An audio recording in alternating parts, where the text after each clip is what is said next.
Hello, and be welcome to the world of darkness. Long ago was it that the sin of Cain spawned the cursed horror that stalks the street at night in search of living blood. The kindred have long been a secret influence through all ages of human history, plotting against one another in a never-ending jihad.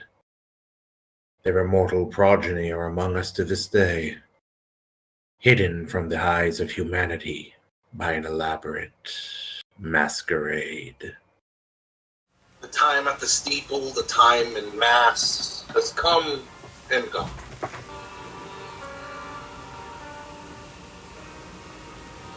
Now, once again, night begins to descend. Just as the shadows fall and the moon rises, you've had some sleep, some food, some water. It's time for you to carry out the newest chore your masters have decided for you. Only this one is, frankly, a bit on the easier side by comparison. Just need a bone. And you've already decided, you know what? The Tower of London sounds like a wonderful place to get. What preparations does Thomas make? Well, you said I had allies in the society that would do this task with me. Happily. That is the purpose of the Harvest Moon. I will go to the Harvest Moon, I'll go to them and I will request their assistance. There are only 3 of the Harvest Moons within London, but each of them is a capable chap in his own right. Naturally, Mr. Byfield is one of them.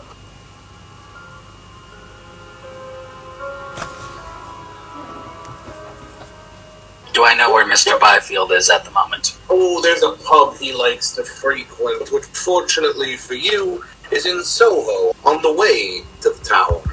Quaint little place that calls itself the Seven Dials. Your carriage had a hard time reaching Seven Dials. For one, it's a slum, the most obvious of kinds.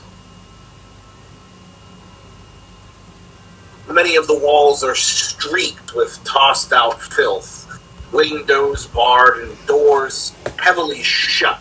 It takes some time for the carriage, drawn by your single horse, to make it through as many children and vagrants move out of the center of the street, scraping up whatever it is they had in their hands. Several goats bleat angrily as the horse snorts past. The pub itself is at the end of the street, right before it turns off towards some factories going southward near the dock. The pub, for what it can be called, is a very narrow, cramped space, though it does make it easy to find Mr. Byfield with relative ease.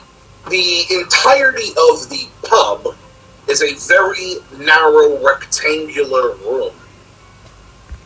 The right wall entirely occupied by a bar, with several different cases of spirits. The left half has 4 sporadic tables at which a few gentlemen sit, drinking. One table playing cards. Mr. Byfield sat in the back left corner near the stairs which go both up and down. A couple of whores lay in men's laps or laugh loudly in seats pulled up to the tables, making them cluster. Some tables, 11 people clustered around it when it shouldn't have more than 4. It's a raucous, loud place, which finds its humors in singing shanties and the kinds of songs you would imagine that your domitor would deeply appreciate.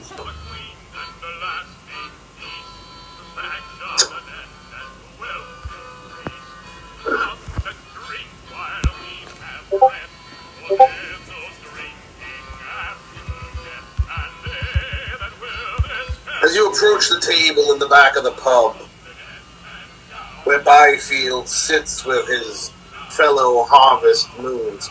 A couple of scruffy-looking men, not very friendly types by their appearance.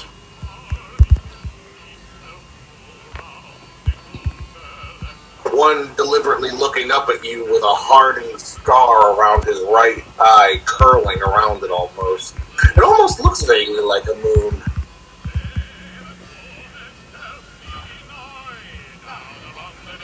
Byfield is the one who leans forward on the table, his elbows resting blatant upon it. In between them are a couple of lead plates with some food on them. Well, Mr. O'Connell, I wasn't expecting you here. My usual haunt. I give a friendly enough smile and say, Mr. Byfield, it's a pleasure to see you tonight. I assume you and your friends are enjoying your usual. We're just having a drink, celebrate a good evening. But now that you're here, I'm thinking you need something from us. That is a safe assumption. I require you and your boys' strength to help me with recovering some ingredients for a spell. Putting his hat down on the table, he leans forward. Not so loud, Mr. O'Connell. There's unawares peoples here. Not just me and my fine boys. You notice that none of the other people have given a single shit about your presence. But he does make a point. I give a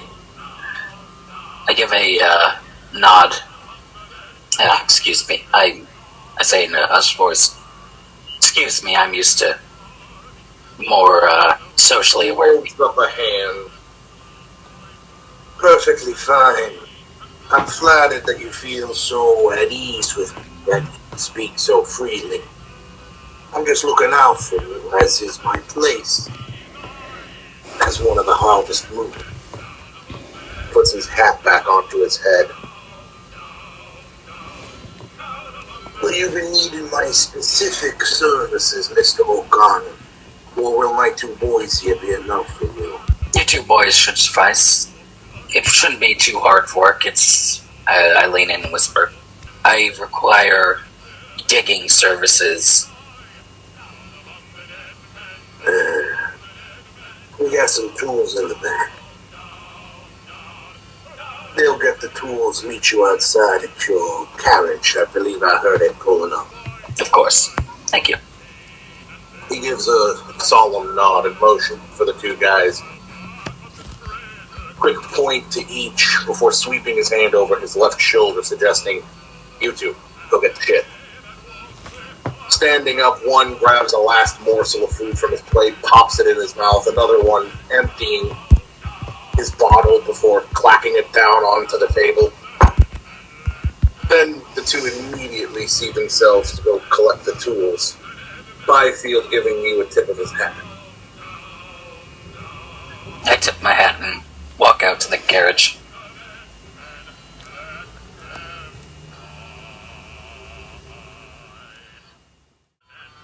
Would I have had any time to study a map of The grounds?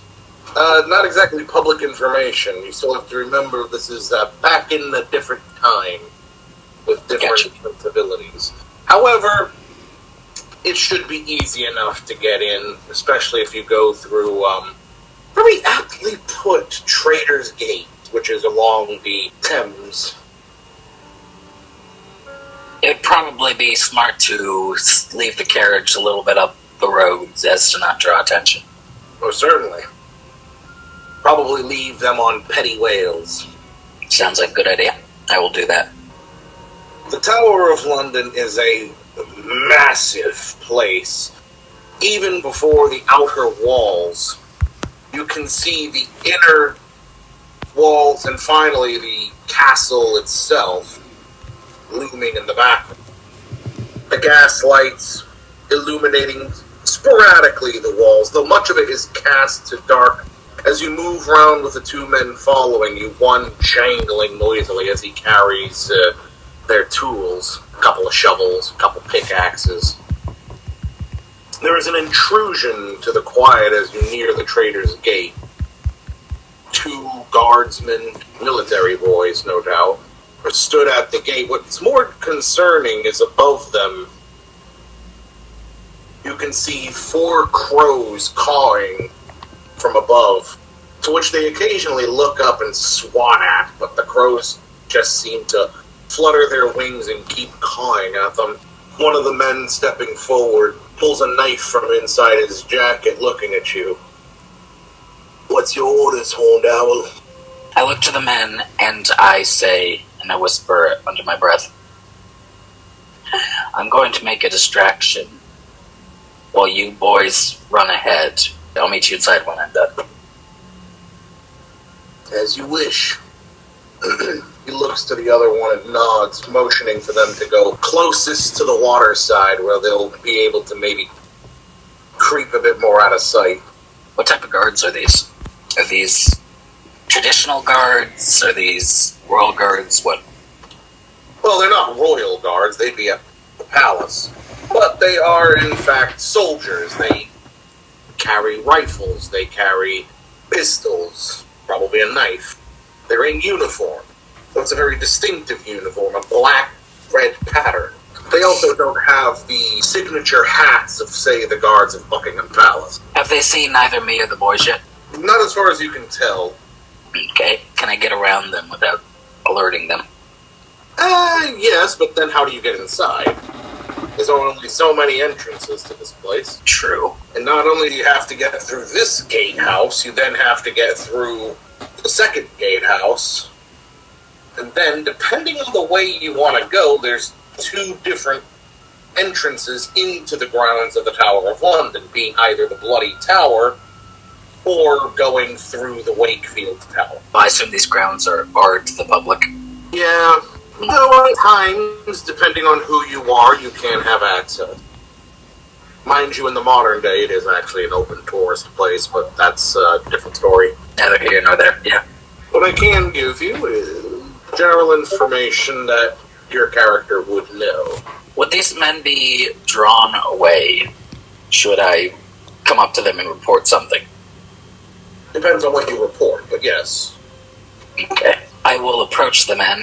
Immediately as you approach, one of the guards holds up a hand, his rifle over his left shoulder. Yet before he can utter a word, you're both interrupted by a lot of fucking birds. I see the crows are giving you right old time, as it were. I say as I approach with a friendly smile. A whole bloody murder of them. Gestures upward. I'm sorry to inconvenience you boys, but I believe I might... The guard looks up and waves his gun at the bird. Shut up, you fucking bird! The bird, looking down, unfazed, uncaring, seems to mock him. Out of character. They're set to only guard this area, right? They're not... So if I were to say I saw someone breaking into a house nearby, they would not react. You have common sense, correct? Yes. They are tasked with guarding the Tower of London. Yes, this is their official position. But depending on what you suspect and or report, they may be very inclined to go check it out. Okay. In fact, I will let you roll a wits and politics, if you wish. There's 2 things that would get them on guard. 1, socialists. 2, Indian rabble-rousers. You see, not everyone who come to England from the British Raj is exactly fond of England. Fair enough. I look to the men and say, I was heading back home to my estate, and I think I might have seen some figures of suspicious character wandering about the neighborhood. I I believe they might be, I lean in. I think they might be Indian. I usually wouldn't draw much mind to them, but they seem to have been carrying some sort of, heavy crates. One of the guards all of a sudden fires at the tree, sending the crows fluttering away. He lowers his rifle, the other one glaring daggers at him. What? I couldn't fucking hear. You bloody knobhead. Charisma and expression, or manipulation subterfuge. Manipulation subterfuge. Both the guards, they're a little on edge considering the crows, a little upset considering the fucking crows, and at the mention of possible Indian terrorism, no fine English boys are going to put up with that offense to Her Royal Majesty. Both of them give a stern salute, the one in front of you reaching out to pat your shoulder. You're a good man.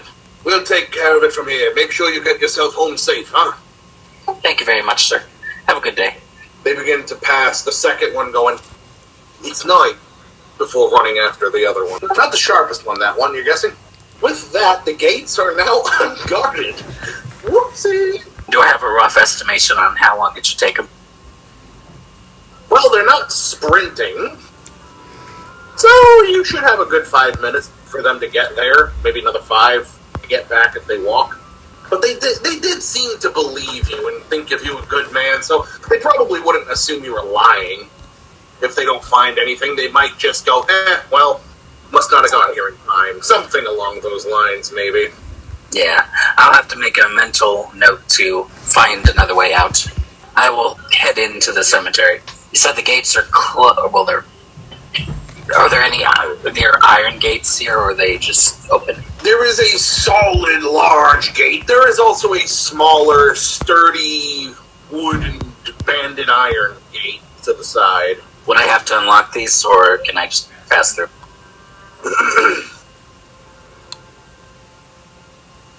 Yeah, bro, we're going to have to try to unlock them. Dex and larceny. And do you have anything with which to try to unlock them? Yeah, I figure. Yeah, if I come to a cemetery, I probably would have brought something. You spend a good 5 minutes picking at this thing.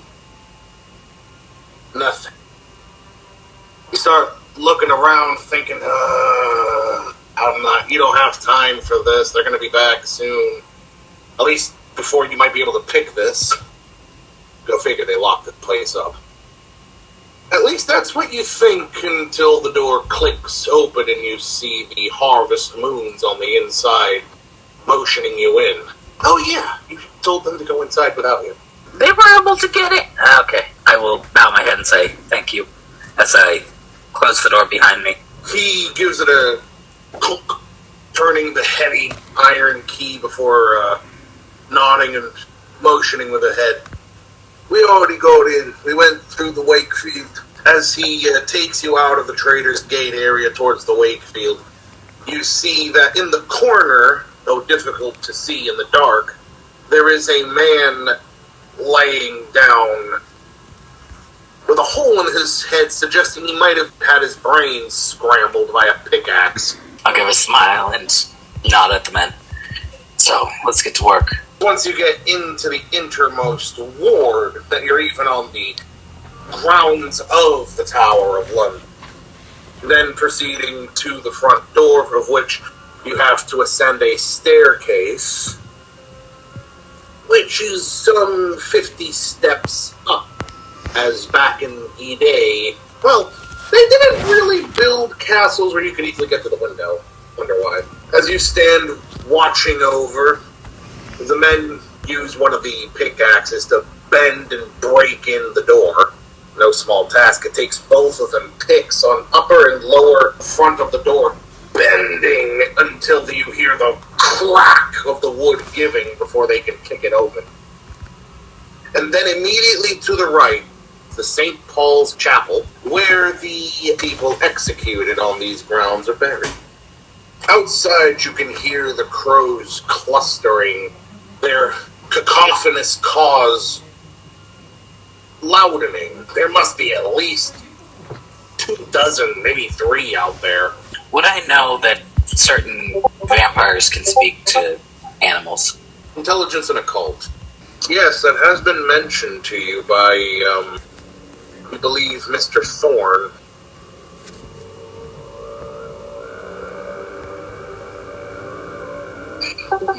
If I had to guess, these crows are going to report on me.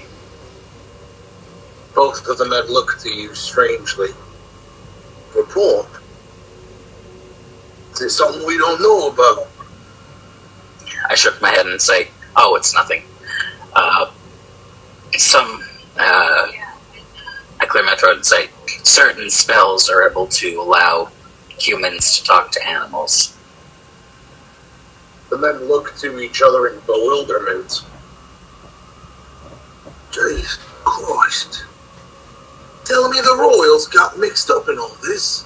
They've stayed in power for several hundred years somehow. One man slaps the other on the across the shoulder, gives a wide-eyed expression to him. The other man just nodding. Okay, they're both crazy, but you're deciding. You see the doors to where the bodies were all kept. They'll have to pry them open, and then now you have your pick of bones. I will lead them that way.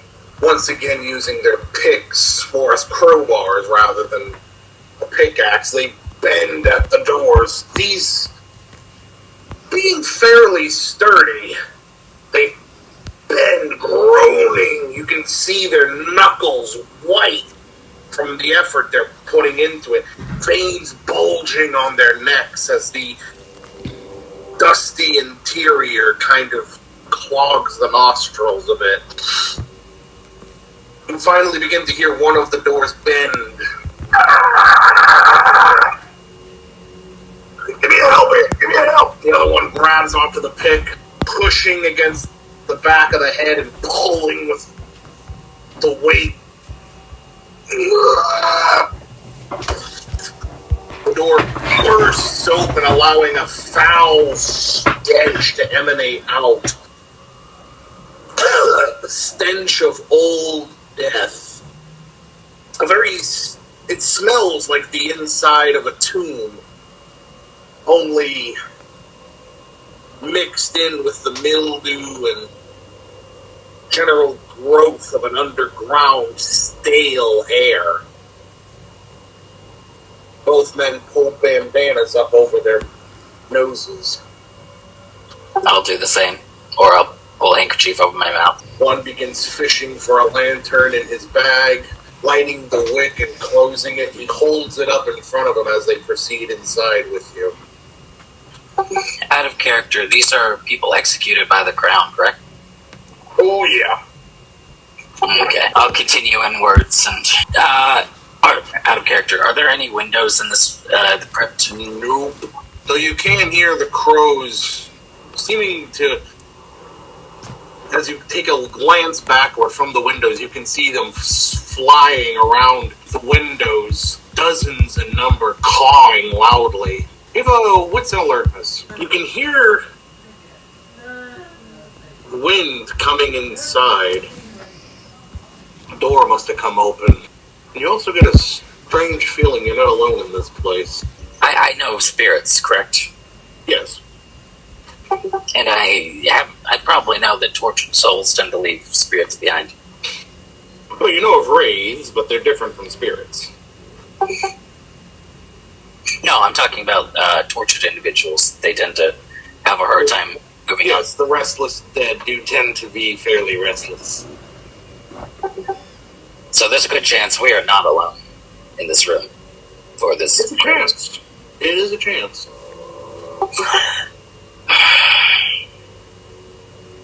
Are there any markers of the? Are there any markers for the people that of the crypts? Do you let the men proceed ahead while you try to determine if you're in any danger? Yes. Do you give them any instructions, or nah, they'll sort it out? I look to them and say, keep to yourself at the moment while I get a bearing. The men pause, the lantern light illuminating them as this little flicker, almost like the flame of a candle surrounded by darkness. They nod and look at each other. Meanwhile, perception awareness. There is something here. You can feel the hairs on the back of your neck standing on end. But it's not a ghost. You've been around ghosts. Hell, Highgate is swarming with them. This isn't a ghost. The air is unchanged in temperature. There's none of the telltale marking. No smells, no sound. No sensations. This isn't a ghost spirit, but something is definitely watching you. I'll try to shake the feeling as I force myself to proceed forward, knowing that if anything's going to happen, it's a little bit late now to back it.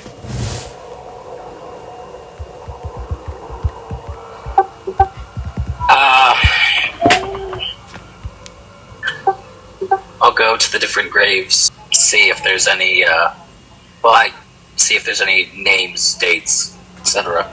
As you proceed in, the men falling in behind you, keeping the lantern lifted so everyone can see. The walls around you are encased, with only faint places marking dates and occasionally a name, usually for more renowned guests, such as Anne Boleyn. Not only 1, 2, 3. Start counting. Start seeing a pattern here on the number of Henry VIII's wives you can see here, as well as the names of a few historically treacherous figures which were slain, though their names don't quite come to mind. The sound carries down through the tunnel. Are there any figures that are 300 years dead? You see several that are 200, 300, some going far back as 500 years old. I'll go to the names of the figures that are 300 years old. Do you pick one out? Yes, I will. Is there any casing, or is there anything? There's a bit of casing, yes. Especially for the likes of, like, Anne Boleyn, or something of that. Monarchs, which were killed. Or at least royalty. I gesture to the boys with this case, the one that I'm at, with the 300-year-old dead guy, or dead person. So I mutter, help me move this. We got it. We'll take care of it. Just hold up the lantern, huh? Of course. One of the men passes you the lantern for you to hold as they approach and begin to shift it. Perception and alert. You feel a strange pat on your foot, looking down to see a crow, which is simultaneously looking up at you, as if it's the one offended that you're here. I'll, while holding up the lantern, I'll whisper, I'll be gone in but a moment. Then you can go back to bothering the guard. Give me a quick courage roll, please. It suddenly flutters up into your face, cawing, flapping its wings. With a yelp, you step back, dropping the lantern, which cracks against the ground, plunging you into darkness. As you can hear its fluttering echo throughout the tunnel around you before ceasing entirely. Son of a Both of the men stop shifting. You can hear a heavy slab of stone strike the ground. Shit! Where's the light? I got another one in my bag. It's right behind us. You think you can find it? O'Connell? Yeah, I will. I'll search in the dark to find it. Perception and alertness. Feeling around across the floor, you... cut one of your fingers on a broken piece of pottery or something. You can't make out what the fuck you're touching. Did it feel like a pricking sensation, or more like an actual cutting? More like an actual, thin cut. The kind that just sting like a bitch. Okay. I'm gonna get some sort of infection. Dex and alertness as you once again try to find this fucking thing. Now being a little more cautious with where you put your head. You feel the sensation of the bag's fabric and immediately dig in. Finding the familiar rattle of the lantern, you pull it out and light it. illuminating the space. Oh, it's so good to fucking see what you're touching, and yeah, it looks like you cut yourself on a broken piece of an old stone that's on the ground. Yeah. I stand up and hold the lantern and mutter, "Fucking bird." As you turn back towards the men, you find one missing, the other stomach split open, entrails lying in his lap. His face cut into 3 large slabs like deli meat from thick claws. I scowl out, trying to get the other man's attention if he's still around. Perception and alertness. You Can smell blood. It permeates the air, and it's not just from the man in front of you. Looking further down, you can see the other man just out of the light of the lantern, deeper into the tunnel. He's collapsed onto his side.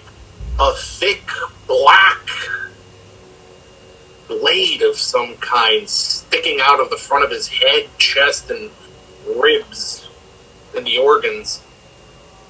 Yet you realize those are feathers, massive black feathers that have ripped into him like blade. It's safe to presume they're both dead, right? Oh, very much.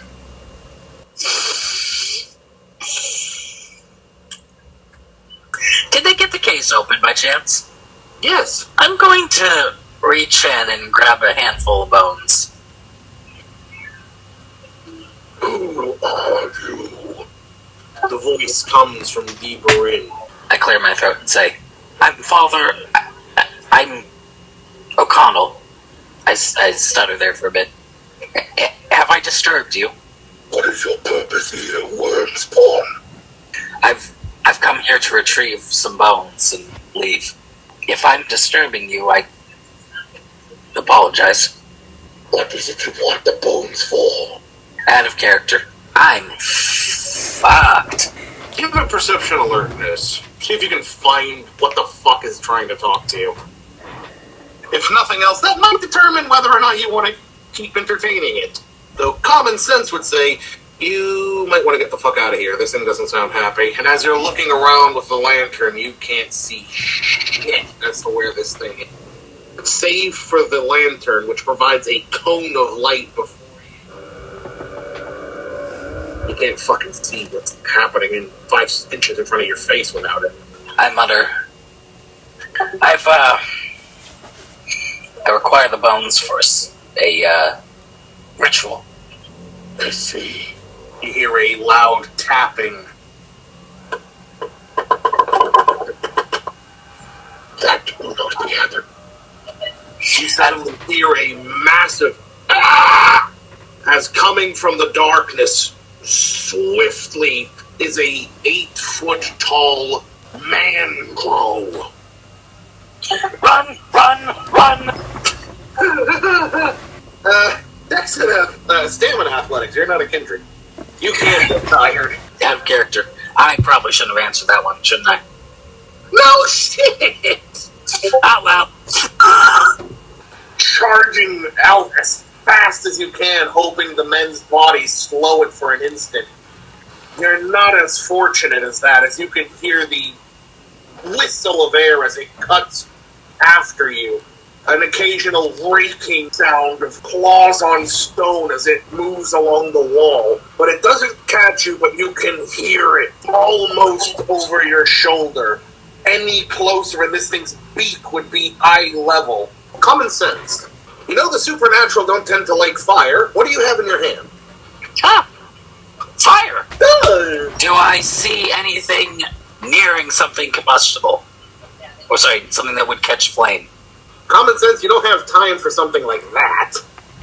What you do have at your disposal is feathers. Get what I mean? Yeah, I see what you mean. I'm gonna toss the lantern at the creature.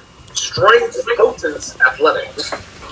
Turning, you thrust the lantern outward as it clatters against the wall, combusting momentarily before falling beneath. The creature soars over top it for you. Well, now you have a choice. It's coming for you, and you ain't going to be able to turn around and run before it's on top of you. What are you doing? You said I used a match to strike the lantern, right? Yes. I still have the matchbook on me, right? Yes. Okay, I'm gonna try to strike a match and throw it on him. Common sense, that's retarded.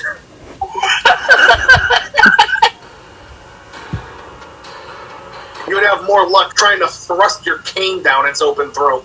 Potence allows me to hit things harder, correct? Yes, it automatically is added to any strength roll, to damage, or if you spend a blood point, it's gonna just one auto success on anything strength, and even with punching somebody, it's just gonna make sure that it is felled. I'm gonna try and knock him back. I'm gonna hold my arms. I'm gonna try to shove him back with my shoulder. Strength, potence, brawl. As you rush forwards, thrusting your shoulder out against the creature, it strikes you down like a hurricane. You are taken off of your feet as it springs you forward, knocking you through the doors your men had previously cracked open into the chapel as you go sprawling under one of the pews. Roll your stamina. Can I try to force the door shut? You can certainly try, yes. Can I slam the doors? Yeah. How much damage? 4 bashing. Oh, wait a minute, you're not a kindred. 8 bashing, so technically your bruise is lethal. Okay. Fuck. Roll your stamina. You need to stay conscious, or spend a willpower to force yourself to stay on your feet. I guess I'll have to... Okay, fuck. Oh, the O'Connell feels the, no doubt, deep bruising all along his ribs and shoulder where he collided with the creature. If nothing else, kept the thing from coming into the chapel for the moment, but he refuses to allow the darkness which began to creep into the edge of his visions to overtake him. Pushing himself up and clutching his ribs, he runs to the doors. Can I slam them shut? Buying myself some time. Strength, potence, and athletics. Ooh, rushing to the doors, you throw out your hands just as you see it begin to move to depart. You slam close the door in its face.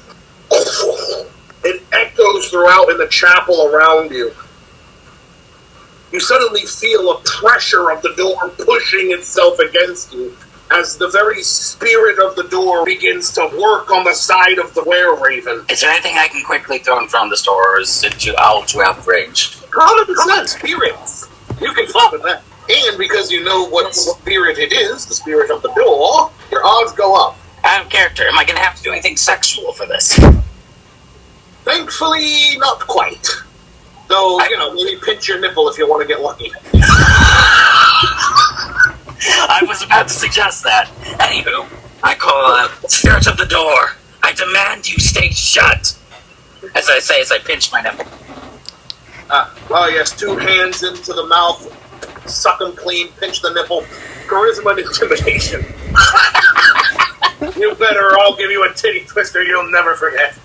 If you have any willpower left over, now would be the time to use it.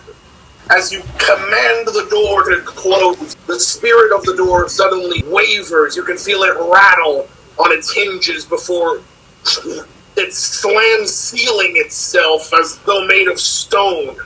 Quickly pulling away and snatching some of the fallen bones from the ground, you flee, barely making it out. By the time you hear the ravens cawing above you. End of scene, and when we come back, we'll go on to Elizabeth. Out of character. Fuck those ravens.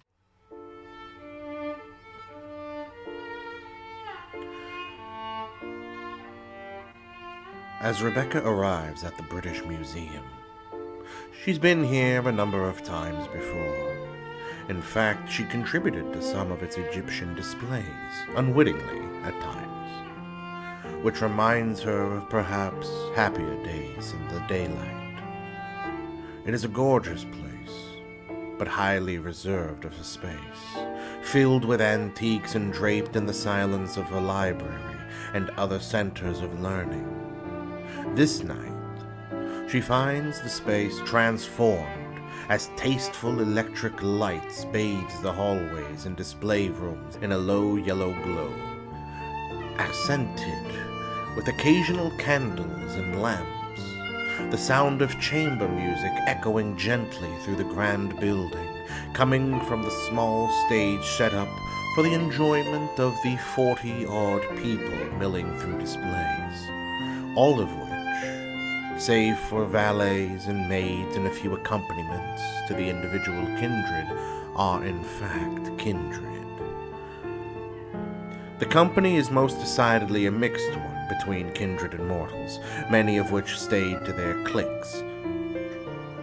It is clear that Mr. Bainbridge is attempting to woo the kindred of London, yet she can see from tokens making their way back and forth on silver platters in the hands of red-coated valets are visiting cards. In fact, she is even handed one with the simple script reading, a printed HRH, His Royal Highness, reading simply that he will not be attending. A snub to the Clan Tremere. But she is also able to denote the presence of Theophilus Bell and Don Serro, whom are presently on the other side of the room, entertaining a small gaggle of kindred who inquire about his time in America. There is no particular event, yet nevertheless Bainbridge holds this Elysium, as he's probably on one of the other floors. There's a decent number of kindred here, though it is not as many kindred as perhaps one would like, and mostly made up of their retainers and others of the sort. But it does make it one of the better places to both find and speak with Bainbridge, if not the Chantry. Nevertheless, as Rebecca is in fact surveying the room, noting a distinct lack of her clan, you are suddenly able to hear the familiar voice that you are seeking. None other than Edward Bainbridge as he stands behind you. You hear his voice as he speaks. I'd wager he's going to show off his African scars again.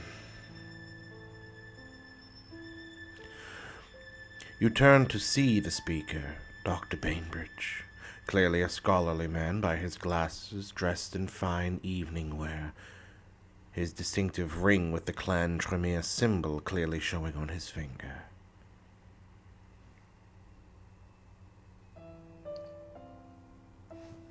Rebecca simply turns to inquire upon his comment. Again? Quite. It wouldn't be the first time. He offers her a wide smile. I heard you were looking for me. Is there something you need to consult with?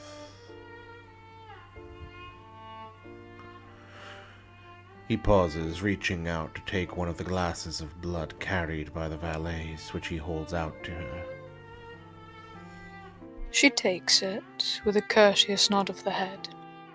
Thank you, Mr. Bainbridge. Yes, I had been hoping to get the chance to speak with you tonight. He offers a polite smile, swishing his own glass as he eyes it upwardly towards the lights. So what's troubling you? Please, my dear. You seem to be far too reserved and uncomfortable. Turning his back towards her, though stepping back as he does so, he hovers his hand over the center of her back. Let's find somewhere more private to speak. Does that suit you? She gives a nod. Without touching, he gestures with a sweep of his hand, motioning for her to come with him as he leads her down the halls, offering his arm if she wishes to hold it. She will do so. Finishing off what was left in his glass, he rests it on one of the tables before taking her round the corner and down the hall to an office from which it seems reserved, and she would know for a fact that it is reserved for him whenever he is deep into his studies here at the British Museum. Allowing her to make herself comfortable in the fairly sizable room, which hosts several bookshelves as well as 2 desks, one on either side as she comes in, chairs behind them, as well as another desk facing the door, with 3 chairs in front of it, one behind, the plush rugs Persian underneath her feet, and numerous antiques decorating the bookshelves, and various little nooks and crannies. He closes the door, sweeping his hand down it. You can hear him lock the door, and you can feel a faint warmth as he does so, before he turns and looks at her. His hands behind his back, he gestures briefly before returning it behind him. We can speak at ease. What brings you to me tonight, Miss Thorne?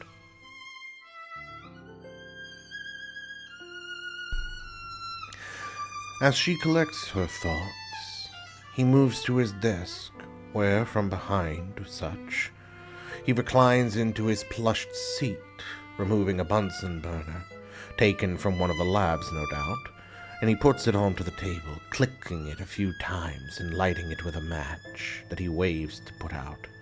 He then produces a tea kettle, which sloshes with a bit of water in it, which he rests over the holding on top of the burner.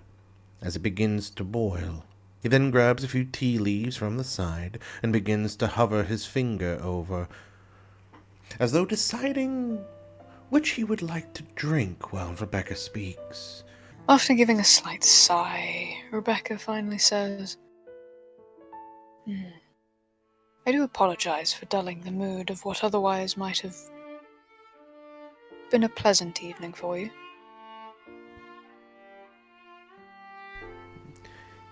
You have nothing to apologize for. As you noticed, I wasn't keeping much company. He seems to choose his tea and prepare the brew.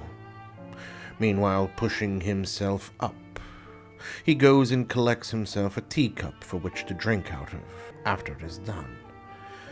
And once it is finished brewing, he sets it on the table as he comes over to Rebecca and looks at the glass in her hand. Not to your liking?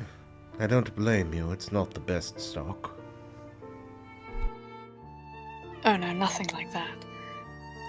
I simply find myself increasingly more distracted these nights by troubled thoughts.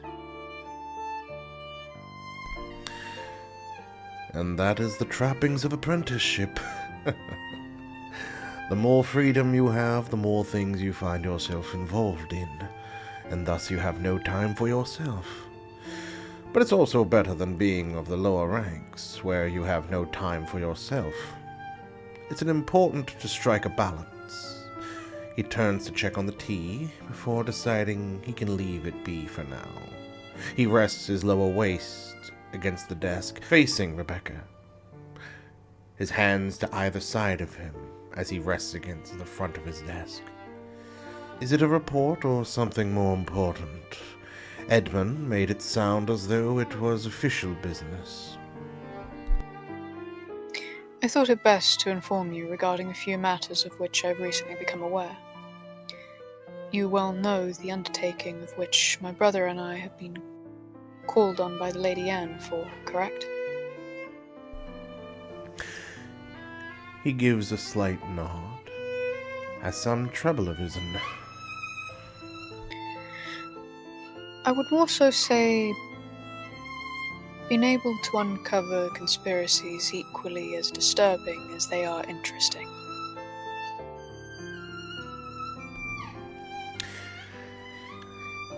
So it is something troubling. I'm guessing you found yourself in deeper waters than you had anticipated. I suppose that is one way of putting it, yes.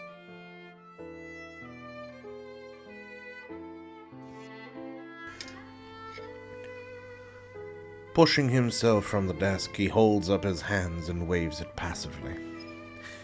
Miss Thorne, You have my utmost confidence in your abilities. Clasping either side of her face, he smooths her cheeks. If you don't tell me what the problem is, I can't help. And if you can't trust me, then we're in damn sure more trouble than, well, either of us are really prepared for. Just as he begins to pull away, he pauses, giving her a somewhat curious look. With the steaming of the kettle, he holds up his hands. One moment. He swiftly goes to the tea kettle and lifts it off the burner. Turning it off, he pours himself a cup of tea. I would offer you one, but I know not all of us are so blessed as to still be able to enjoy simple pleasures such as this. So please excuse me. He pours it, grabs a couple cubes of sugar, hidden underneath the holder of his pens, and drops them in, stirring them with a small spoon before tinking the edge of the glass. Thus turning towards her, holding up a small plate in which holds his cup, he motions for her to proceed. So what's troubling you, Miss Thorne?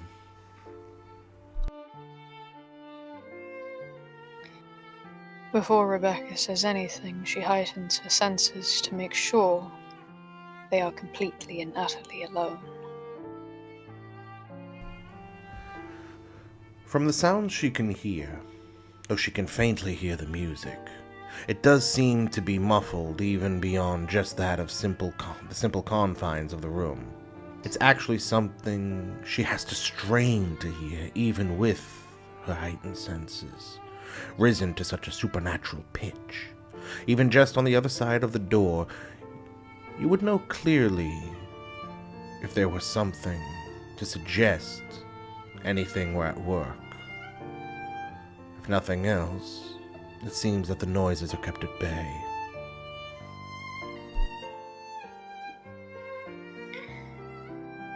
To explain in full, during the investigations for which we have been called upon for, and after casting a certain ritual, I scried upon the gathering of the Egyptian Freemasonry Brotherhood, the result of which was twofold. The first being that, realizing the Freemasons, including the police commissioner and the royal physician, are covering up the murderers of the Ripper, being committed by the son of Her Majesty, the physician treating the prince's syphilis, which he had contracted from marrying one of the prostitutes, a Roman Catholic with whom he also had a child. The second being that Mr. Cyril Masters was present at the proceedings of this engagement, unbeknownst to him in the presence of a Setite wandering the edges. Though they did momentarily speak and appear as cordial, Masters wanting to use another gathering place of the organization of this group of Freemasons to have a liaison with his child. Unfortunately, the result of that ritual would not nearly be of enough evidence.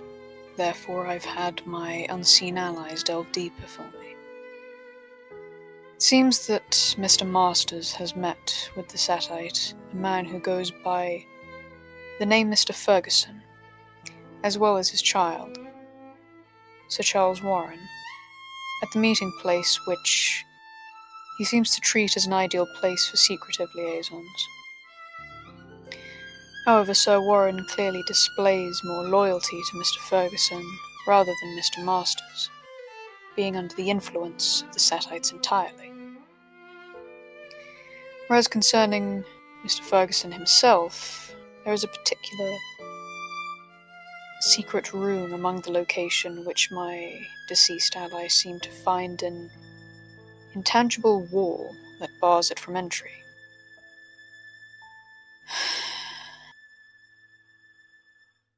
Mr. Bainbridge, I have no interest for the socio-political landscape, but I seek to do well by our clan. Thus, I'm considering to resolve this for perhaps the mortal aspect, providing enough false evidence to build up against another leading candidate of suspects. Whereas for our society, to tie in the satellites to pull, figuratively, before the chopping block. Though I'm hoping there might be more definitive evidence behind those doors of that secret room.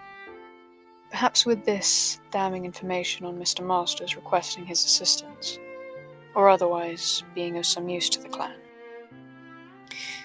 The only reason I hesitate is that I know this matter is attracting much attention for our kind, and with the Archon in the city, well, they can hardly turn a blind eye to such risks of the Masquerade. On the other hand, our Lord and Protector Mithras is not favourable towards our clan, so we cannot afford to disappoint on this matter. As Bainbridge listens to her, he occasionally would sip from his tea, holding it right about chest level. Whenever he is not drinking, he's running his finger along the edge, nodding occasionally to what she has to say. He takes another sip of the tea, and then sets it down on the table. I see. Quite the predicament. I understand why you've come to me. Rebecca attempts to discern his true reaction to what she said.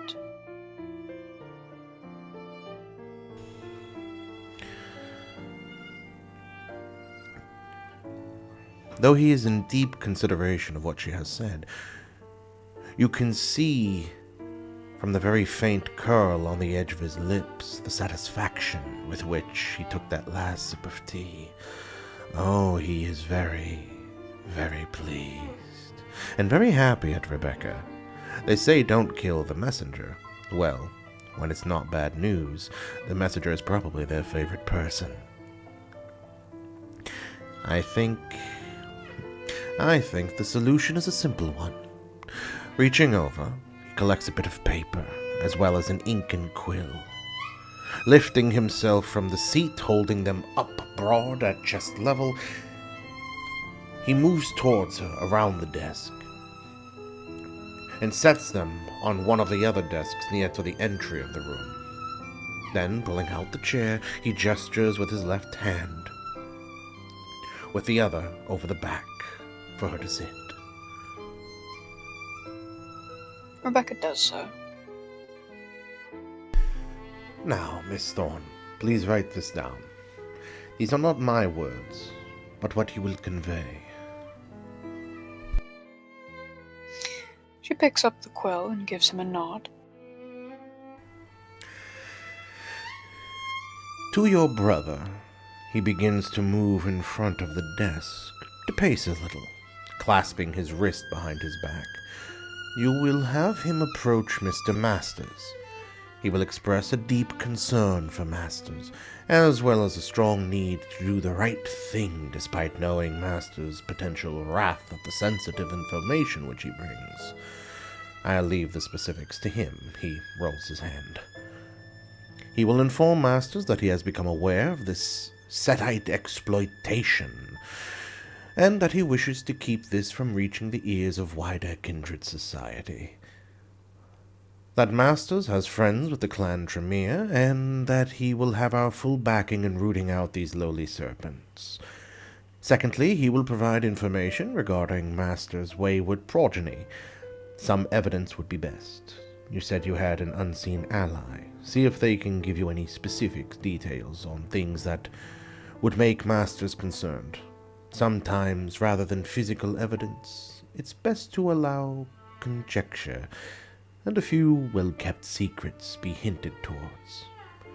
You're working with an Nosferatu, yes? She nods. Excellent. Does Masters know this? Yes. Bringing his hands forth, he taps his index fingers together before clasping at his elbow. He rolls his wrists. Have the Nosferatu accompany Edmund when delivering this information. Their reputation as information brokers will provide credibility. Secondly, offer the Nosferatu a boon from the Clan Tremere for his cooperation, of course. In assurance of the clan's assistance in a future endeavor of this Nosferatu, it is to the individual, not to the clan. Thirdly, Edmund, if he feels that suitable, may offer to depose of the wayward child or four masters. Otherwise... No, scratch that out, my dear, please. Rebecca does. Excellent. Instead, suggest that his child should be dealt with appropriately and monitor the man. Should he commit destruction without leave of Our Lady or Prince, that is something we can use in the future if we need to. However, do offer assistance with these setites of the most virulent kind. He waves his hand over the paper, motioning, don't write that. I will allow you to borrow one of the gargoyles currently attending my haven, to aid you in your endeavors. Very well? She gives a nod. Reaching out, he pats her cheek. Excellent, my dear, excellent. He pulls back his hand. Now for this royalty business, that's very concerning. We can't interfere with that. However, covering it up won't be enough. You can't go to Lady Anne with just this. Bring her a problem, and that will frustrate her. When approaching Lady Anne, you will express that, despite difficulties, you hope you have pleased her with what you have done. What you shall do is...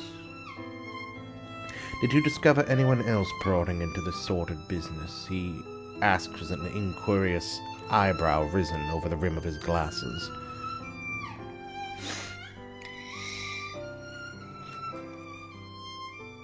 There is a professor, a man by the name of Dr. Joseph Bell. I also recall a man part of some manner of occult society called the Arcanum, as well as the members of the Inquisition.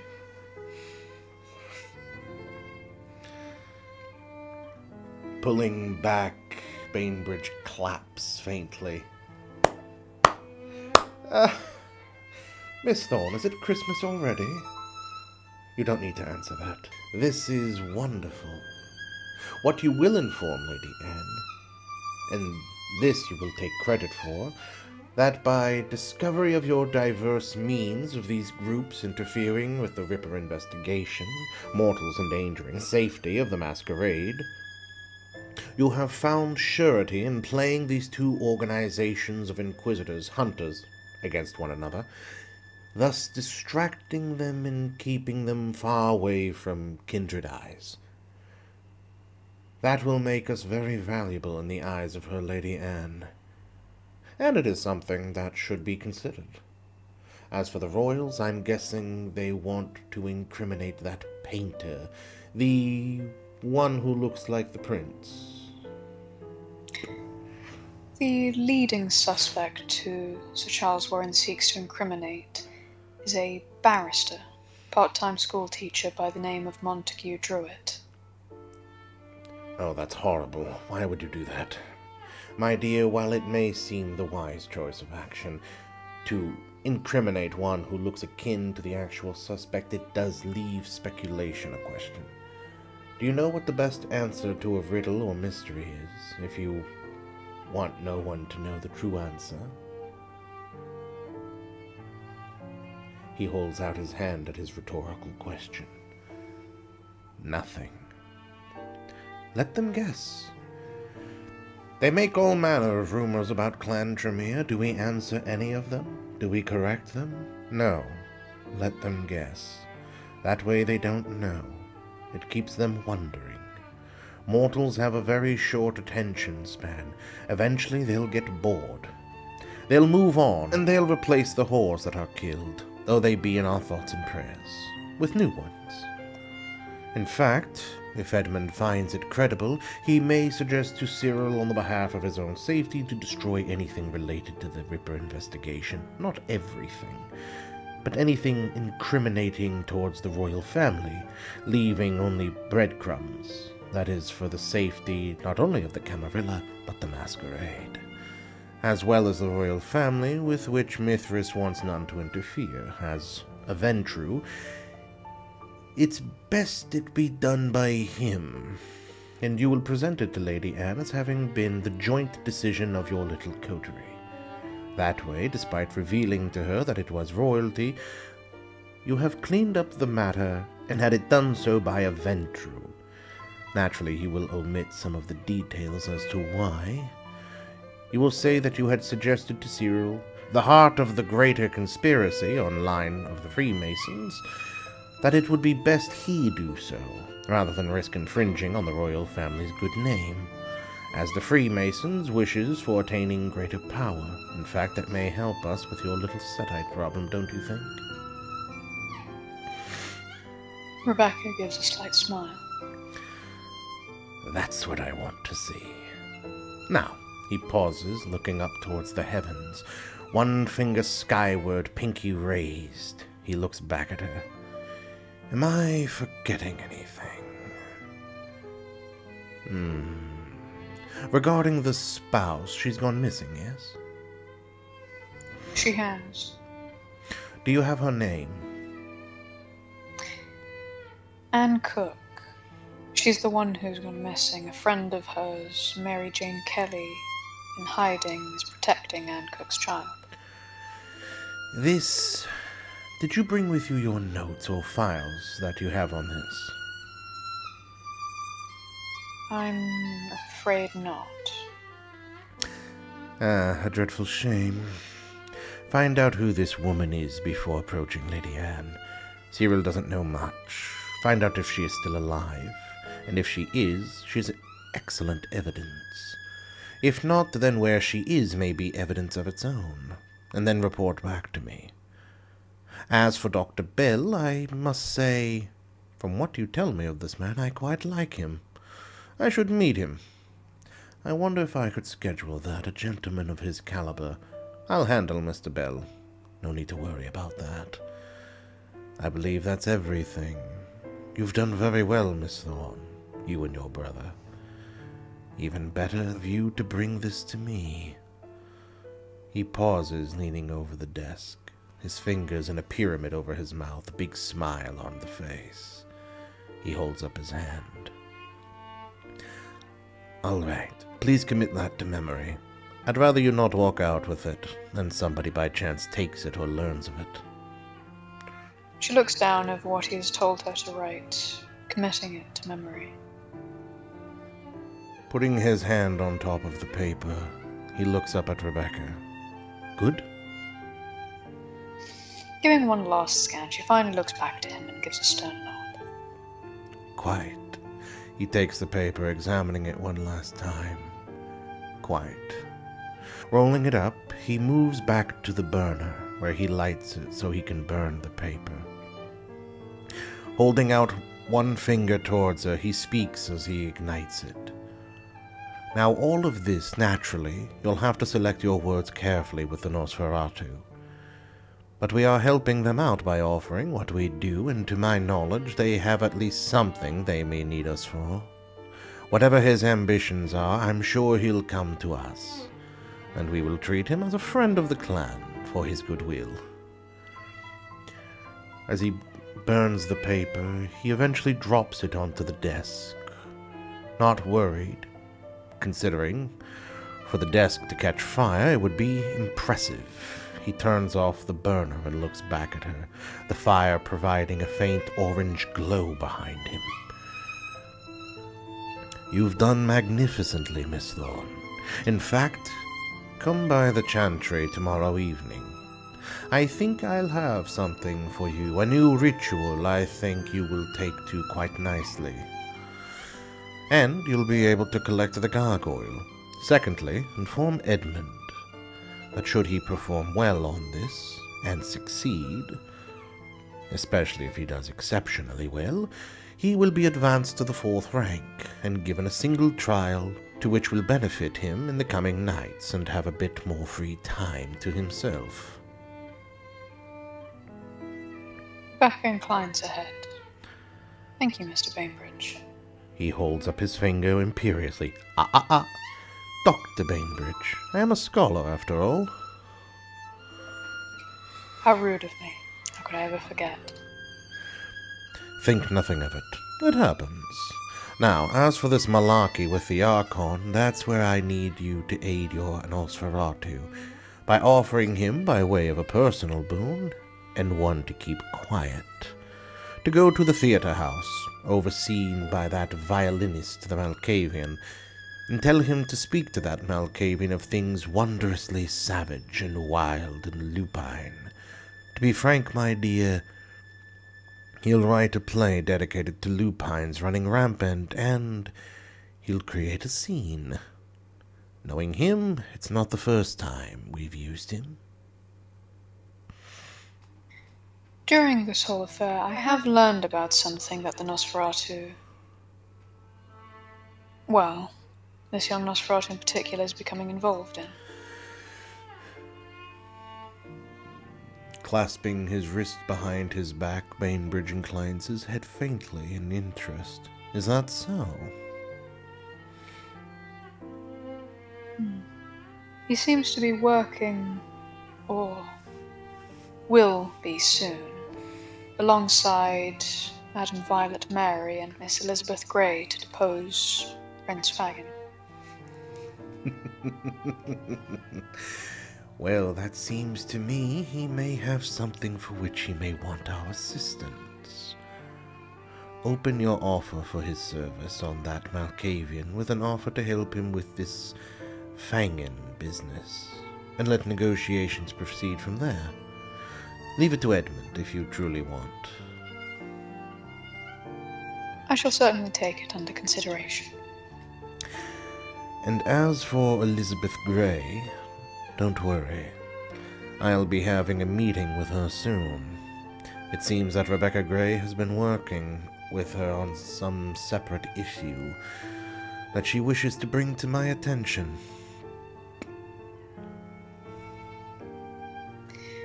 Rebecca gives a simple nod, understanding, though she certainly doesn't display any like for Miss Elizabeth Grey. Moving to the side of her chair, he pulls it back so she can get up, offering a hand to help her to her feet as well. She stands from her seat, taking the hand. Helping her to her feet, he smiles at her. Taking her hands in his, he lays a friendly, almost fatherly kiss on either of her cheeks. You made a very good night out of something that was proving to be quite droll. You have my gratitude, Miss Thorne. Now, unless that's not everything, I really should get back to the guests. Of course, Dr. Bainbridge. He motions his hand towards the door, and after a moment, where the edges of the door seem to glow a strange white-yellow color, she can hear the music much more clearly now with her heightened senses. As he turns to, taking a heavy book, pat out the dead fires on the piece of burning paper which was still on his desk. End of scene. Arriving at the Chelsea Botanical Gardens, Elizabeth is seeking a Toreador who seems to be quite the important person. So naturally, she wants to come across as absolutely pristine as possible. She walks up, stepping out of her carriage, wearing the fanciest burgundy gown she owns. Fine, large, poofy red sleeves flowing down, a black vest in the center with black buttons going down, all velvet naturally. A hat on, as ever usual, a veil covering her eyes. In her hand, of course, is her cane, the cobra head glimmering in the moonlight as she picks it up and grasps it on top. She looks back over her shoulder at Nathaniel, giving him a nod, and then turns to go seek the Toreador. Arriving at the Chelsea Physic Garden, it is a sweeping place, though not by comparison in some of the more royal gardens, which are around the palace, the royal hospital. Nevertheless, the Chelsea Physic Garden occupies and stretches along 4 city blocks, right on the River Thames, with statues already dedicated to gentlemen long past. One stood in the very center of the garden's cobbled path of red brick, lined on either side with long beds of seasonal flowers, the trees swaying in a silent dance. Much of the garden is dedicated purely to medicinal flowers and plant study. So she does find her fair share of the academic type. The benches by now of some old stone have given to age, greening a bit, as has the fountain just to the left as she walks into the gardens, inside of which several small species of fish swim, though at her approach they scatter, flailing in the water before looking for a place away from her. Around it, a large plethora of plants provide unique aromas, each sickeningly sweet, lingering in the nostril.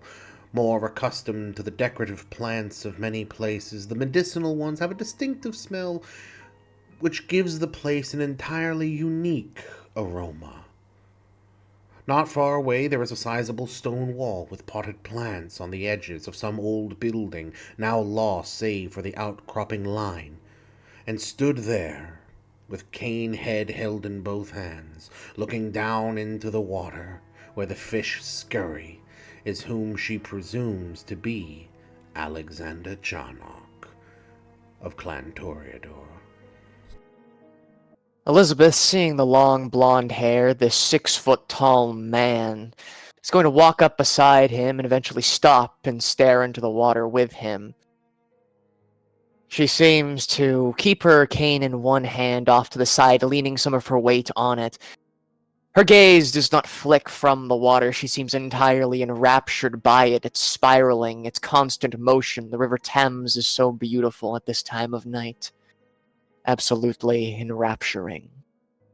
They both stare in a moment of silence, he seeming to be just as content as her to do nothing. It takes a few moments before the silence is finally broken, with the entreaty of a voice. She may very well notice that his head has cocked ever so slightly to the side, like a bird's, his singular eye peering out, captured by some of the nearby gaslight as the fog wisps around their ankles. "I presume that you're Miss Grey." Elizabeth glances up, catching his gaze at the corner of hers before turning her head fully to him. "You presume correctly. I suppose you might be Charnock?" "You would be correct." He pulls away from the fountain, tapping with his cane as he moves behind and past her towards the center of the garden. "I feel like walking. If you wish to speak, you're going to have to keep up." Elizabeth pushes herself off of her cane and turns to face Charnock more fully now. "You read my mind."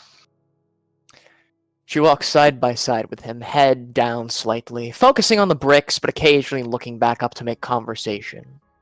He turns southward, heading now through an overcropping of trees which loom over the pathway, flanked by the many medicinal and decorative flowers and plants, heading towards the embankment as he strides slowly. "I hope you had a reason to speak with me, and not just an admirer of my good looks. Otherwise, this is going to be a very indulgent conversation for me."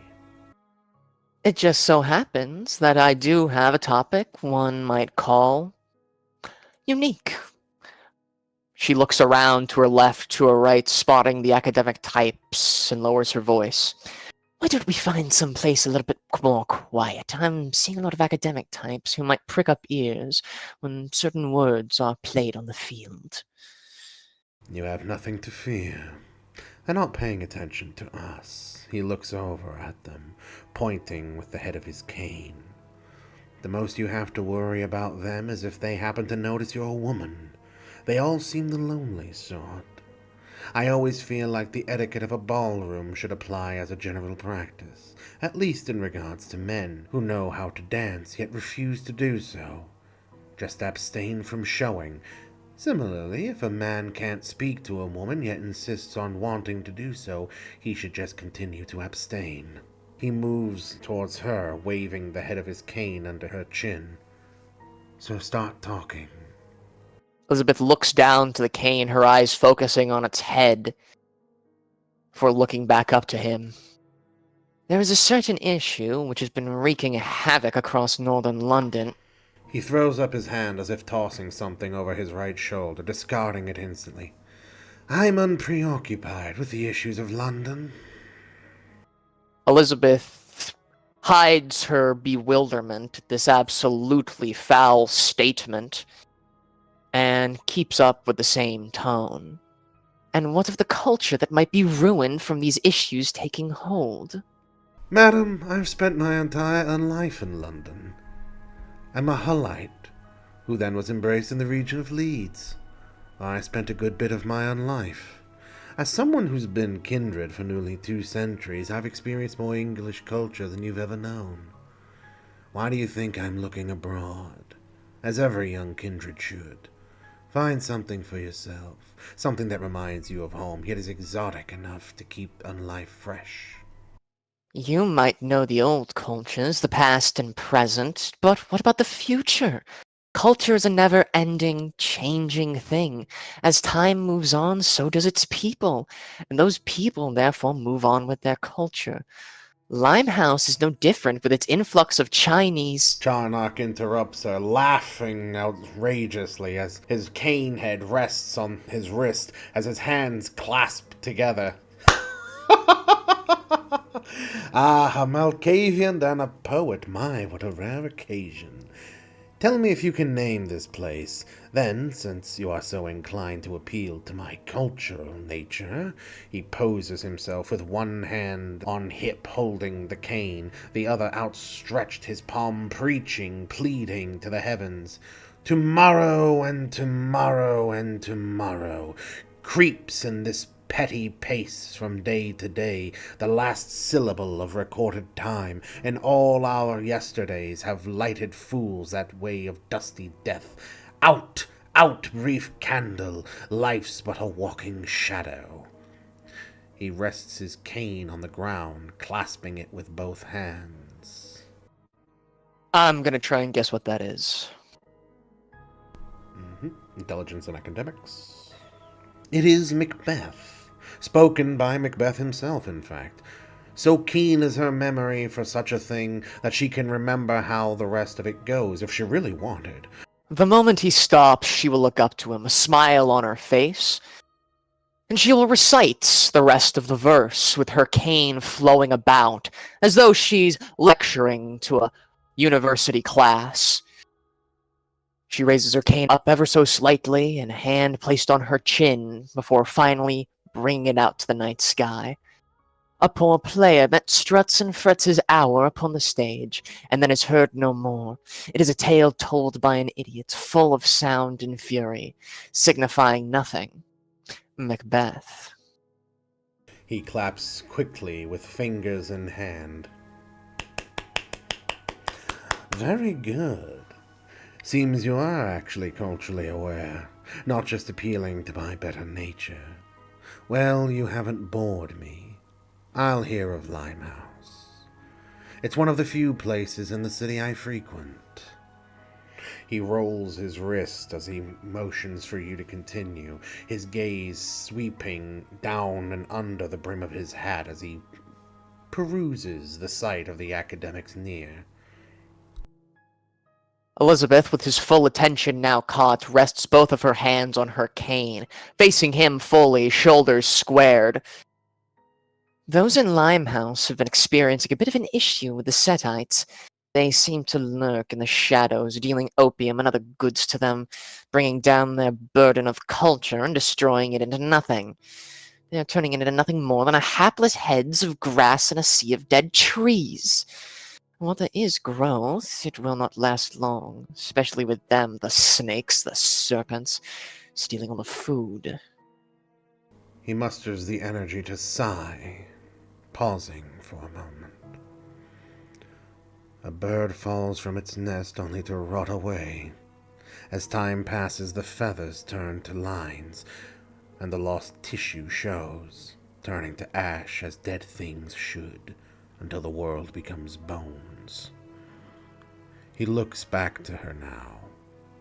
After holding his chin for a moment, on which his fingers straddle, he splays his hand. Decay.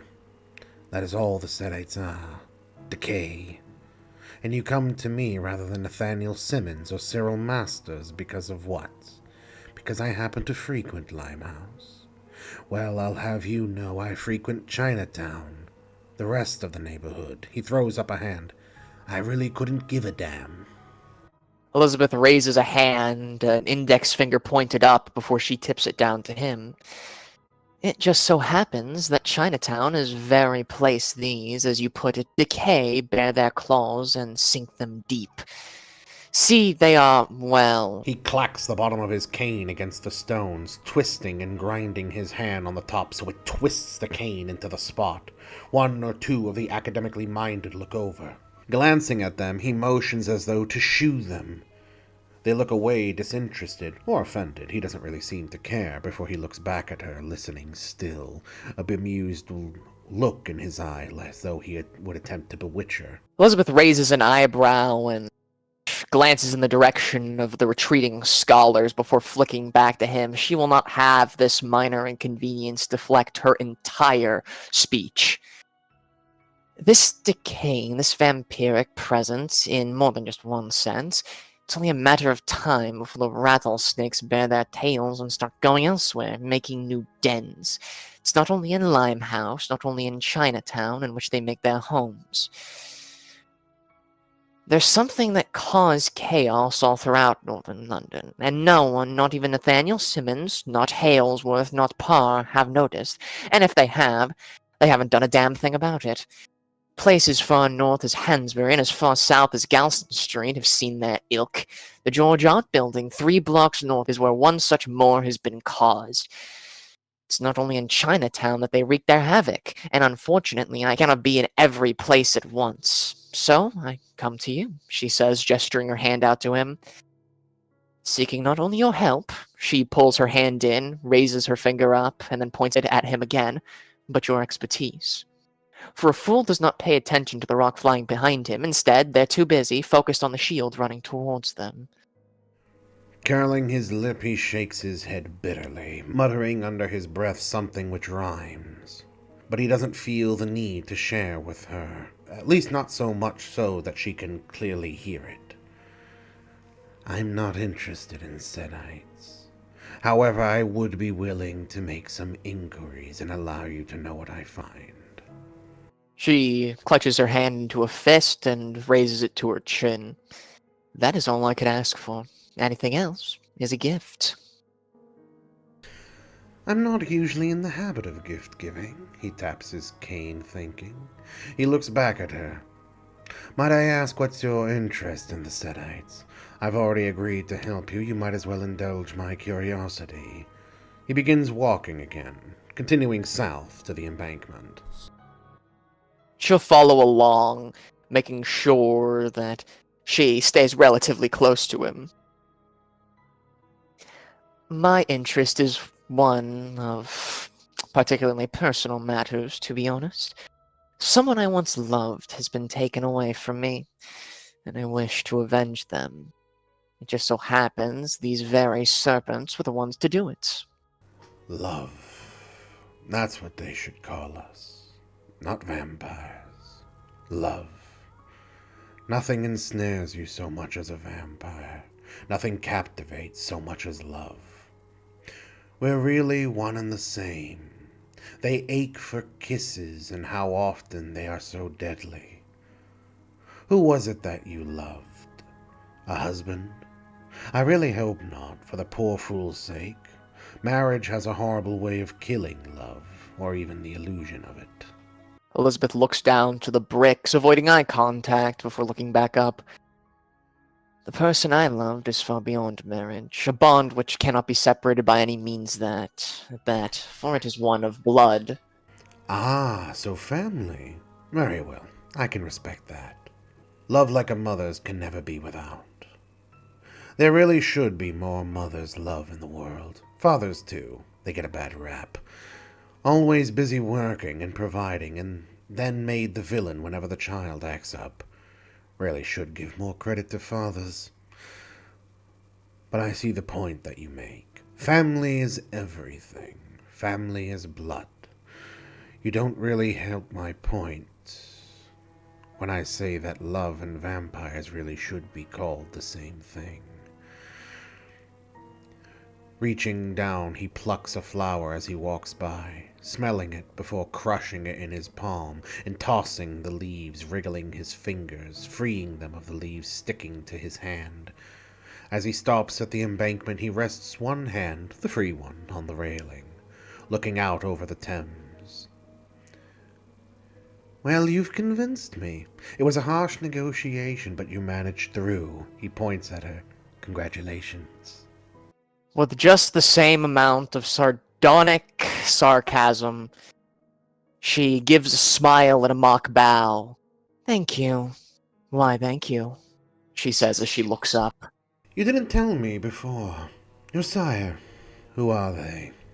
Just like a snake getting defensive, she stands straight up. Not immediately, but straight up enough to where there's enough of a buzz. Her hand is gripping her cane ever so slightly tighter now. They are a man who shall not be named, she says with a solid amount of venom. Ah, bad relationships. I understand. You don't need to explain. My sire and I aren't as close as we could be either. Is yours still in London? He pauses. England? Elizabeth looks out to the shore and grabs the railing. I haven't the faintest idea. She motions out to the river rushing by. All I know is that there's someone within the very bounds of the British Empire. I wouldn't have it any other way. She brings her hand back and looks over to Charnock again. Well, still closer.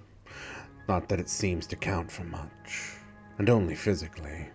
You're very strange, Malkavian, Miss Grey, and I've met my share of your clan. So many of the Malkavians here in London are so full of humdrum, so serious, so preoccupied with politics or this and that. You're an appreciator of the arts, I can respect that. Tell me, why stay in London? Well, in my opinion, politics are the arts of the ill-minded. The arts are actual arts, are what keep the lifeblood flowing, even in undead forms. We are much more connected than we once were with the arts, for we have centuries, millennia if we're lucky, to build up and maintain our pursuits of the arts.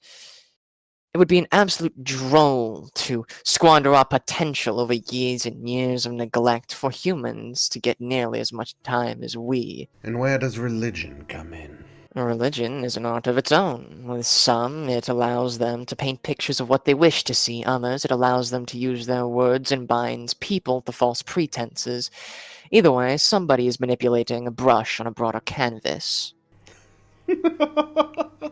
I couldn't agree more. But you ask why I'm in London. It's simple, really. This is where all art goes to die, and I wish to see it before it goes. And there you've lost me. He stares at the Thames. England is a lovely place. Scotland and Wales have their own charms. Everywhere in the world has its charms. England has culture. London is the seat of England. If you know the spirit of London, you know the spirit of the British Empire. You know the spirit of British men. You know the ways of British women. I love London. I love England. I'm just bored. And I'm bored of not having something of my own. So you and I disagree on that fundamental principle. Art doesn't come to London to die. It comes to London to become a part of London, and then breed new art. Just because Handel and Vivaldi comes to London doesn't mean that their art dies. It means it becomes a part of the culture, and that flourishes into something new. And that's beautiful. Ars veritas artis. Art for art's sake. But don't mind me. I'm not a toreador who's particularly fancy with a particular style. If anything, I'm more preoccupied with ships and what's on them than I am worried about what's hanging in the Louvre in Paris. A collector, I presume. No, a merchant. One who's very good at what he does. A barterer, a scoundrel, a seducer, a snake. Really just depends on where in the world I am. Right now, just a vagabond. He tosses up his cane and catches it, wriggling it in his hands. One with very good taste. Elizabeth pushes herself away from the railing, leaning on a cane, and looks up to him. Now that, Mr. Charnock, is something we can both agree on. Where am I to find you when I know what I find in Chinatown? Elizabeth motions around as she speaks. I would usually say a place like this, but she stops and looks back up to him. I get a sense that it might be a little boring now. No. From the smelling of coal in your hair and the 5 steps from Black Lung you would be if you were already mortal, I can tell you come from the East End. You've traveled a good ways to get to me. And I have no interest in going to the East End, so let's pick somewhere in the middle. Elizabeth raises a hand to her chin, taps it twice before snapping her fingers, a light bulb metaphorically going off over her head. How might the Victoria Embankment Gardens work for you? No, I've seen my share of gardens for now. Let's meet in Leicester Square in 4 nights. There's a recital I'll be going to not far from there. It'll be convenient for me, and it's a place of art and culture. Maybe you can find something to entertain yourself with. She thinks for a moment, putting her hand to her chin, before shrugging. Very well, Leicester Square it is. He pulls his pocket watch out to look at the time. The bedecked brass and gold catching the light of the moon coming off of the River Thames as he stares into it before he snaps it close. Well, I think you've had more than enough of my time. May you have an exciting evening, Mr. Charnock. I can't bear the thought of keeping you any longer. Heavens forbid. I'm saving the excitement for after I get off a boat. I hope to have a pleasant evening. Keep the excitement for yourself. Sounds like you'll be needing it. All the same, all the same. And with that, she'll give a nod and start walking away, back to her carriage. And with that, end scene. As Elizabeth and Alden arrive to speak with Violet Mary, they find themselves entering into this lovely shop. You can see that at the door is a fairly charming, if somewhat overweight, young woman with pulled back into a bun brown hair. Her husband behind the counter of the shop offers you a warm hello, though a slight grimace at the sight of Alden's visage. And the moment that the two of you express that you are here to see Lady Violet, you are very swiftly seen to the back door, taking you through the inner workings of the shop, a dress shop actually, as you can see various bits of fabrics, half-finished pieces, and so forth, a small fitting space for measurements and for sewing, before you are taken into another room which leads downstairs. There, in comfortable quarters, you find a small but workable sitting room, a couch, a couple of chairs, a small but usable rounded table with a smooth top, doilies for where the teapot and cups in the center are set, and a few other sparse furnishings, including a single bed, a heavy crate large enough for a human body, and a few sporadic decorations and plans to liven up the place, which don't clash too heavily with the carpet flooring. More interestingly, you see that you are not alone. There is a young boy who is sat on the couch, kicking his feet in a very self-satisfied manner, smiling occasionally to the woman who is sat beside him as the two of you come down. The woman as both of you would recognize from her many debuts at Elysium, is none other than Violet Mary, though obfuscated to not show her typical image. Releasing the boy, whose shoulders she had an arm cast around, she presses her hands together as she raises herself to her full height. Thank you. Thank you both for coming. Please, have yourselves a seat. She turns and rests a hand on Wart's shoulder, saying something in a soothing voice to him. The boy just seems to smile broadly, showing a pair of fangs behind his lips. Alden would give a light bow of the head to her, with his eyes still looking at her, and he would remove his hat, holding it under his arm, although making sure that the bottom of it doesn't face her, because that would be quite rude. He would gladly take a seat. Elizabeth removes her hat and places it down on her lap. She sits down in the chair, pushing her dress underneath her, and at the same time heightening her senses. You at once become aware of the trotting footsteps on the floorboards above you. They don't creak in a way that is audible to human senses, but by dint of your heightened senses of a kindred, you can hear the faint creak of wood give. The slight sprinkle of dust which rains is visible to your eye as it catches the faint light. You can hear the faint crackle of fire on a stove as food bubbles above in a room that you didn't see. You can smell the cooking meat and potatoes, carrots. You distinctly smell the carrots, sweet as they are, a stew of some kind, and there's wine set. It's been a long time since you've thought about food. The older woman mentions something briefly to her husband. Did you see that man who came here? The older gentleman just answers briefly, not wasting much time. None of our business, darling. Just let Violet carry on her business. She's been good to us. Yes, well, I suppose you're right, but my word, he stank of shit. Well, she's not quite right, but he does stink. So she's halfway there. You can hear the whoosh and slide of Mary's hands as she, with both hands, sweeps her dress past her bottom, pressing it under her legs so that she sits as a proper lady rather than looking like a peacock with half her dress pluming up her ass. Alden would sit in the chair that he's given, with quite good posture. The hand which isn't holding his top hat under it, he would have resting on his knees, as he tries to appear quite gentlemanlike, as he listens to her. Pressing her hand on the midsection of the boy's shoulders, Mary addresses you both. This is my ward, Wart, as they call him.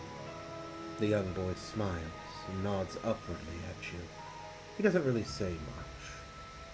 He is the one most affected by all this, and I felt it only right to bring him into this matter. She then looks to Elizabeth. Thank you for coming. You are a friend indeed to come when called for such an important thing. I hope it didn't inconvenience you. Elizabeth puts on a slight smile, very much akin to that of a modern lady, and says, It was quite all right. If anything, it was a welcome invitation. I thank you for seeing me. Looking to Alden, she then motions, splaying outward her hand with her palm cast skyward. And I thank you for carrying my invitation to Miss Grey. Alden places a hand over his unbeating heart. It was my pleasure. She smiles. Then looking to Wart, she puts her free hand over his chest and gestures to each of you. Wart, this is Alden, the gentleman who informed me of your predicament. And Elizabeth Grey, a friend. They're going to help us. The boy nods before speaking. All right. Seem like a decent bunch. Though I admit, I already know who you are, Mr. Grey. I suppose word travels fast then. Not all of us go strutting round Whitechapel like we're fancy queens.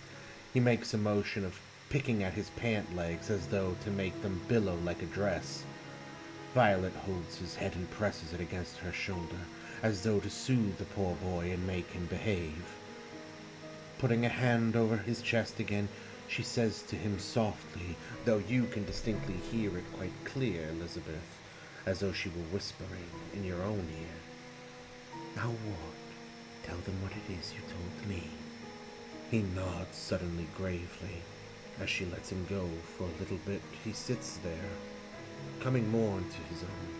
The old gaffer, he pauses, looking to Mary and then wincing before saying, Prince Fangin is, well, he fancies himself some protector of the unfortunates. When he helps some unfortunate victim, Prince Fangin feels as he's earned the blood he later draws on in compensation. His pack of children sometimes assist him in these hunts. They've become more than messengers of thieves, for they found the practice of murder progressively easier. For a moment she looks to the two of you, away from Mort, her lips parting to show fangs as she quickly hides it behind her polite smile. And now we all know the kind of beast we deal with. Alden would almost cough, giving off an expression that he is feeling some sense of distaste towards Prince Fagin, and so almost adjusts his posture, placing his hand quite relaxed onto his leg. Elizabeth would grimace, slightly wrinkling her nose and narrowing her eyes. It takes a true monster to turn kids into war machines. Violet gives a solemn nod before speaking. His interference into mortal affairs may be interpreted as a breach of the Masquerade.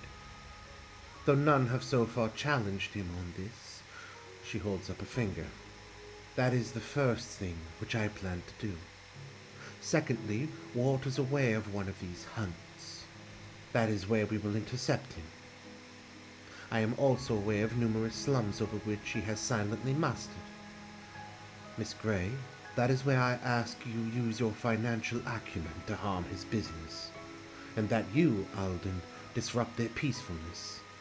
Flood them with rats. Though it is saddening, you must do so.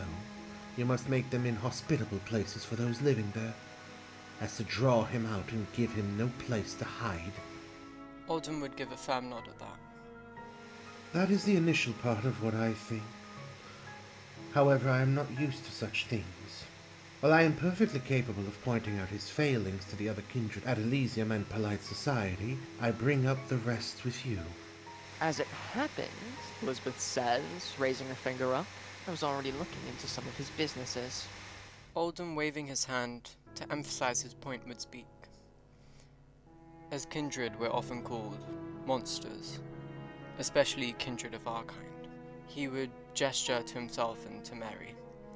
But it's time that we truly stop a real monster. Alden can tell his words sadden her. Deeply. Though she seems to recover quickly enough. Wart, however, pipes up. There's something you should know about Fangin. In his exploitations of his destitute domain and those in it, he employs a lot of unfortunates, and has become an expert in its geography in London's seedier parts. He knows all the thieves' dens and flash houses and locations where the homeless gather. It make on life a real bloody hard time, it does. He rubs his arms somewhat frightenedly and woundedly. Dejectedly, he looks down towards his ankle before looking back upward. Another thing. He looks like an old corpse. Shock white hair, dark eyes, big hooked nose, like a witch's nose. But whenever he talks to kindred, at least the ones that he wants to look good in front of, he makes himself look like he used to when he was alive. And other times he looks like an elderly beggar. That's the persona that the straight Arabs know him as. Violet rubs his back reassuringly. You can almost hear, and in fact both of you, imploring your heightened sexes, in fact do hear her as she says, "Poor dear." Looking at the two of you, she says with sudden resoluteness, "I will be approaching Sir Jebediah Aaron Cotton." Alden knows that name. Biggest kindred crime boss in town. Nobody comes close to his power over the criminal underworld as he does. At least not among kindred, and that's saying something. Elizabeth, you know him as a member of your clan who is very much the affable fellow, donates large amounts of money to charity events and such. Popular in certain high society circles. Alden would ponder. The criminal crime boss? You mean the affable gentleman? So that's where he gets all his money. She'll put her hand on her chin and rub it slightly. Alden would look to Mary. Mary gives a resolute nod. The East End is where a lot of his interests happen to be. And despite his profession, he is an utmost gentleman, as, she gestures, Miss Elizabeth Grey has pointed out. Alden would stroke his chin, nodding. With the criminal underworld against him, and those seedier places of the East End barred to him, he will have limited places where he can go, and far fewer friends he can ever consider drawing upon. Furthermore, as you may know, the alternate identity of Sir Dr. Jebediah Eric Cotton is another personality. Jerry Aaron, the criminal boss. A visit from him would not be a pleasant one, though I do not want to dwell on rude business. Wharton nods. Mighty rude. Not worth dwelling on. He just shakes his head, mouthing, nah. I understand if this is difficult for you to be so clandestine and nefarious in such a fashion, though it is for the greater good. I understand if it is not enough for you. So this is my final opportunity to present you with the option of withdrawing from this business. I will ask you to be quiet and respectful to those of us who proceed if you do.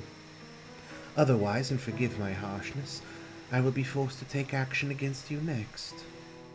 Alden would stand, walking slightly forward and gesturing to her hand, almost as permission to take hold of it. Raising her hand, she presents it to him. He would grasp her hand very gently, holding part of the fingers with his own, and give them a very light kiss. That is no problem. Already I do thank you for the effort you've put in.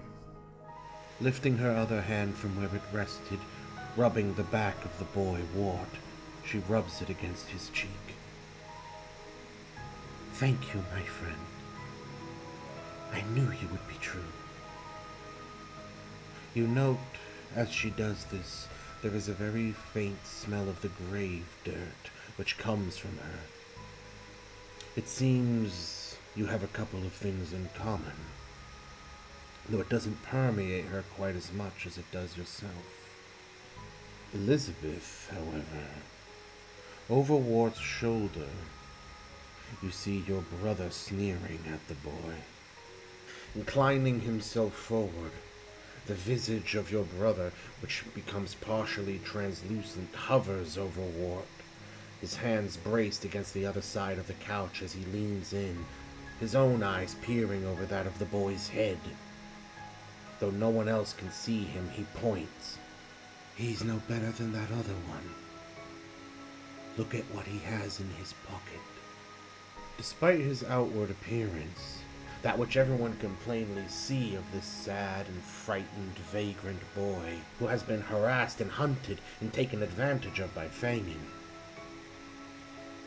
Elizabeth can see that his eyes burn with violet colors, and a vermilion spreads through him, though as he looks over her beautiful clothes, his mouth turns dark green as he licks his lips. A hint of brown streaks through his hair, darkening it, and when Violet makes a comment that is lost to you, as she stares at him for a moment, commenting about Fangin, immediately a wave of red and purple permeate through him, and that's when you see something roll out of his pocket as he adjusts himself. A button. A silver button, which belonged to your brother, one of his cufflinks from when he died. The cufflinks weren't there. Your brother, who's now behind you, puts his hands on the backs of your shoulder and points angrily. He stole from me. He saw everything. Wart doesn't seem to notice at all that he has lost this silver button in his pocket. Elizabeth hides her true feelings behind her mask, but she realizes something needs to be done. So, she stands up and walks towards Miss Mary. Miss Mary, Miss Fagin has been causing chaos in a place I've come to realize is my home. A place that he had infected and corrupted. I cannot let it abide, for this blight must be put to death. Standing, Mary puts a hand to Elizabeth's shoulder. Forgive my forwardness, please. We are not sheriff nor scourge, but what we will do is bring Nathaniel Simmons down on him afterwards. I will speak to Lady Anne about it. A harsh gesture, as Nathaniel Simmons doesn't play nicely. He has quite literally become famous among the kindred of the British Isles for hunting down those who have been subjected to blood hunts. He is one of the most ruthless and ferocious scourges you could ask for. Mary squeezes Elizabeth's hand with both of her own now, as she speaks reassuringly. But I am grateful that you stand with me still. Holding her other hand out for Wart, and then motioning for them all to hold hands in a circle, she smiles. Sweetly, politely, the epitome of civility. Alden would place his top hat to rest on the chair as he moves to hold the others' hands in a circle, with a very polite, joyful smile on his face. Before Elizabeth joins hands with the rest of them, she reaches out to give Wart a big hug. Though this is a mask, this is her cover as she reaches behind him to grab that silver button. Both Mary and Wart are very taken aback by this. Mary expressing a, "Oh!" whereas Wart goes stiff before seeming to hesitate for a moment as he contemplates, before, in a fiendish act of skilled pageantry, he wraps his arms around her. "You're a good lady. I'll remember this, I will. We'll be fast as friends, I promise." Elizabeth clasps the silver button in her hand slightly tight as she fights to avoid causing a scene. Fastest friends indeed, Mr. Ward. Fastest friends indeed. She'll say as she pulls back, and as she pulls back, she'll very covertly, very carefully sneak that button into her sleeve. Elizabeth gives Wart a couple pats on the shoulders before looking back to Violet Mary and smiling, an all too practiced, polite smile. And with that, end scene.